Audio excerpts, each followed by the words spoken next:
सिंध के वजीर आला के तौर पर मुराद अली शाह का फैसला कर लिया गया है। 15 साल में जो काम करना चाहिए था पीपल्स पार्टी को, वो 15 साल में नहीं कर पाई। सिंध में सवाल ही पैदा नहीं होता कि पैसों के बगैर कोई ट्रांसफर हो। अस्सलाम वालेकुम व्यूअर्स, मैं हूं शाकिर सोलंकी। व्यूअर्स, हुकूमत साजी के हवाले से बहुत सारी अपडेट्स आई हैं, वो आपके साथ शेयर करूंगा। एक तो कौमी असम्बली का इजलास होने जा रहा है 26 को। पंजाब असम्बली का आज इजलास हो रहा है, जारी है।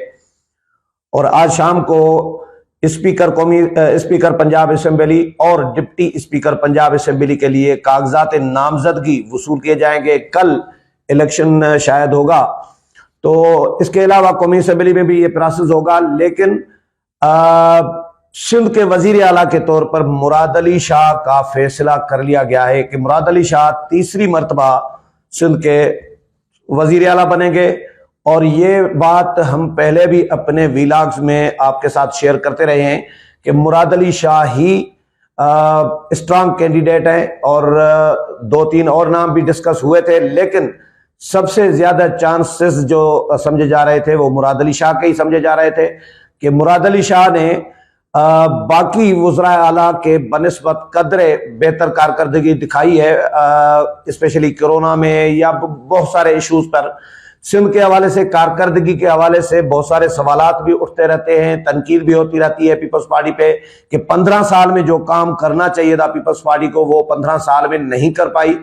15 साल बहुत बड़ा अरसा होता है, उसमें पीपल्स पार्टी पेरिस बना सकती थी सिंध को, लेकिन सिंध को पेरिस बनाना तो दूर की बात, सिंध में अमन अमान पर काम नहीं कर सकी, सिंध में तालीम पर वो काम नहीं कर सकी। चाहे कुछ बेहतरी, कुछ कदरे बेहतरी आई है, कॉपी कल्चर को भी थोड़ा सा कम हुआ है, पहले बहुत ज्यादा होता था। जाहिर है, मैं सिंध से बिलोंग करता हूं, मुझे पता है सिंध का कॉपी के अलावा, नकल करने के अलावा कोई बच्चा पास नहीं होता था वहां पे। आजकल बेहतरी है इसमें भी, और कुछ यूएसएड ने स्कूल भी बनाए हैं, थोड़ा बहुत काम हुआ है, लेकिन वो काम नहीं हुआ जो होना चाहिए था। और अभी भी नकल कर कॉपी कल्चर अभी भी जारी होता है। अभी जो सिंध पब्लिक सर्विस कमीशन का जो इम्तिहान होने जा रहा था, पेपर होने जा रहा था, वो पेपर आउट हो गया, जिसपे वो कैंसिल हुआ। फिर बच्चों ने एहतजाज किया, ये वो, क्योंकि वो आउट हो गया तो वो जाहिर है मीडिया में रिपोर्ट हो गया, तो उसके बाद बदनामी हुई, आउट कराया गया। और छोटे से जो मुलाजमीन है उनको उसमें मुअत्तल भी किया गया, लेकिन जो बड़े बड़े जो चोर थे इसमें उनको जो बड़े मगरमच्छ जिनको कहें आप, जिन्होंने पर्चा आउट कराने में जो मुलविस होंगे, उनको बचा लिया गया। तो सिंध में जरूरत है इस काम की, एजुकेशन पे, सेहत पे बहुत सारा काम हुआ है, इसमें कोई शक नहीं है। मैं अप्रिशिएट करूंगा सेहत के हवाले से जो काम किया गया, उस काम को जो नहीं हो सका है सेहत के हवाले से वो भी होना चाहिए। और जो जितना होना चाहिए था वो नहीं किया पीपल्स पार्टी ने, लेकिन उसके बावजूद जो गंबट में चल रहा है गिम्स, जहां पे लीवर प्लांट किया जा रहा है, 800 से ज्यादा लीवर प्लांट्स कामयाब कर चुके हैं वहां पे सिंध गवर्नमेंट के और आलमी इदारों के ताउन के साथ गिम्स में। और इसके अलावा दिल के जो हॉस्पिटल बनाए हैं पीपल्स पार्टी ने, खैरपुर में, सखर में, कराची में, मुख्तलिफ शहरों में, सिंध के मुख्तलिफ शहरों में, वहां पे जो कमाल की जो केयर होती है, जो वहां पे इलाज हो रहा है, वो इस्लामाबाद के जो बड़े प्राइवेट हॉस्पिटल हैं वहां पे भी मैं देख कर आया हूं, इतना शायद नहीं होगा। रियली, ये मैं रियली कह रहा हूं। और ये सिंध में मुफ्त में हो रहा होता है।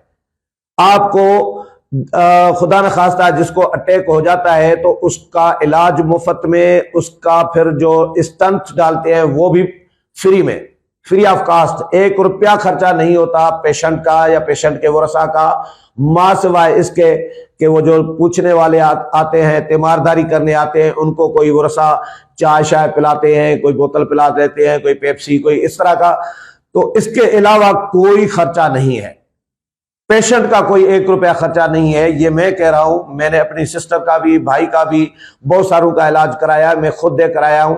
तो पीपल्स पार्टी ने ये बहुत अच्छा काम किया है, अच्छे काम किए हैं, उनको अप्रिशिएट करना चाहिए। लेकिन अभी मजीद जरूरत है इस शुबे में भी, और करप्शन फ्री करना चाहिए। करप्शन पे बिल्कुल काम नहीं हुआ। करप्शन के खात्मे के लिए सिंध में, सिंध वाहिद सूबा है जो पाकिस्तान के बाकी सूबों से इस तरह लग रहा है कि ये पाकिस्तान से है ही नहीं, इतनी करप्शन। इस्लामाबाद में आप मुफ्त में कोई काम करा सकते हैं, वफाकी दारुल हुकूमत में किसी भी मिनिस्ट्री में जाएंगे मुफ्त में काम हो जाएंगे। सिंध में सवाल ही पैदा नहीं होता कि पैसों के बगैर कोई ट्रांसफर हो, कोई पोस्टिंग हो, कोई नौकरी कोई ले सके।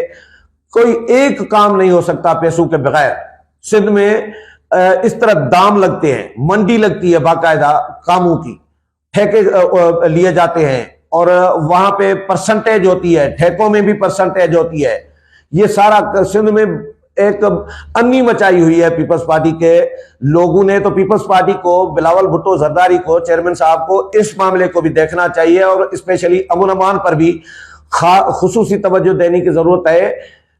डाकू कल्चर और अगवा कल्चर सिंध में आम है, कत्ल गारत सिंध में आम है, अखबारात सिंधी भरी पड़ी होती हैं, डेली बेसिस पर 5-5, 10-10, 15-15 लोगों के अगवा की खबरें आ रही होती हैं सिंध के मुख्तलिफ इलाकों से।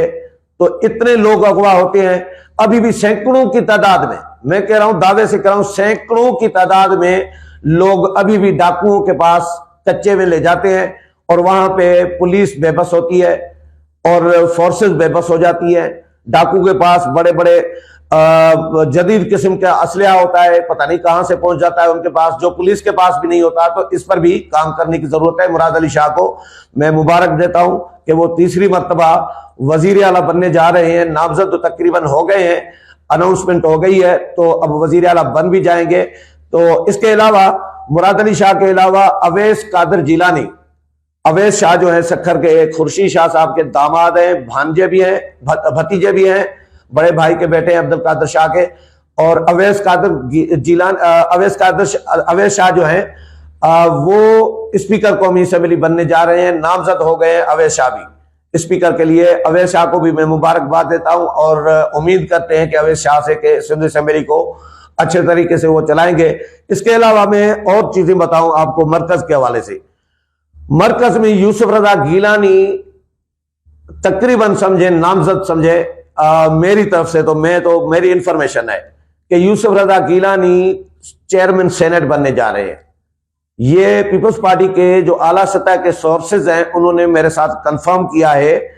2-4 लोगों से मेरी बात हुई है, पीपल्स पार्टी के आला सतह के लोगों से, आला सतह पर उन्होंने तस्दीक की है कि यूसुफ रजा गीलानी ही चेयरमैन सेनेट बनेंगे। और इसके अलावा डिप्टी चेयरमैन सेनेट किसको बनाया जाएगा? डिप्टी चेयरमैन सेनेट के लिए 2 उम्मीदवार नून लीग में डिस्कस किए जा रहे हैं, एक आजम नजीर तारड़ और दूसरे अफनानुल्लाह खान।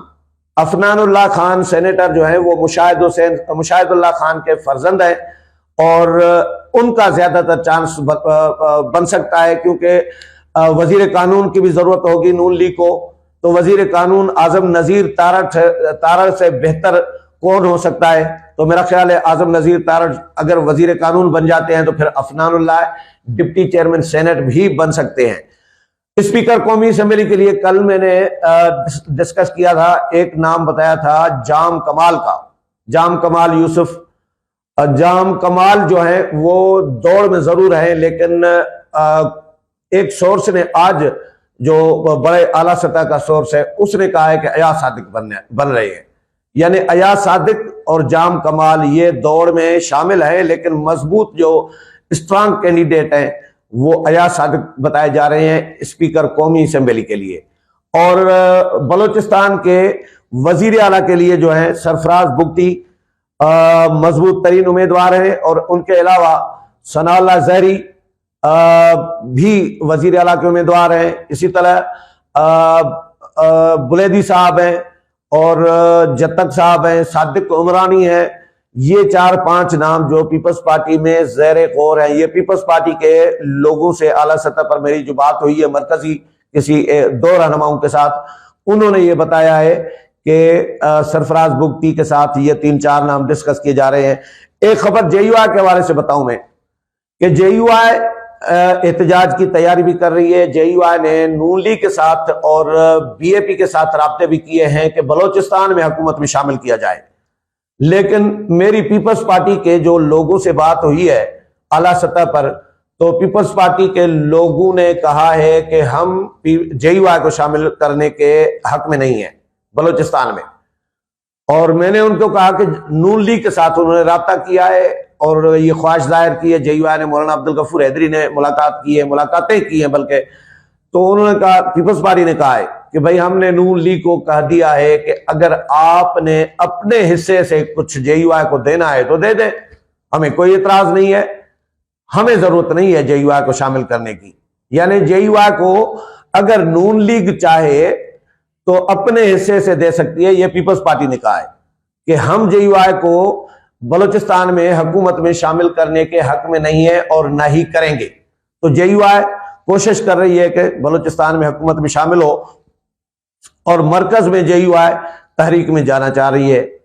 और मुझे ऐसा नहीं लग रहा कि कोई हुकूमत में शामिल होंगे, शायद हो, लेकिन ज्यादातर चांसेस इस बात के हैं कि JUI एहतजाज में होगी, JUI धरनों में होगी और JUI PTI के साथ धरने देगी। उम्मीद है प्रोग्राम पसंद आया होगा। अगले प्रोग्राम में फिर मुलाकात होगी, तब तक इजाजत चाहता हूं। अल्लाह हाफिज।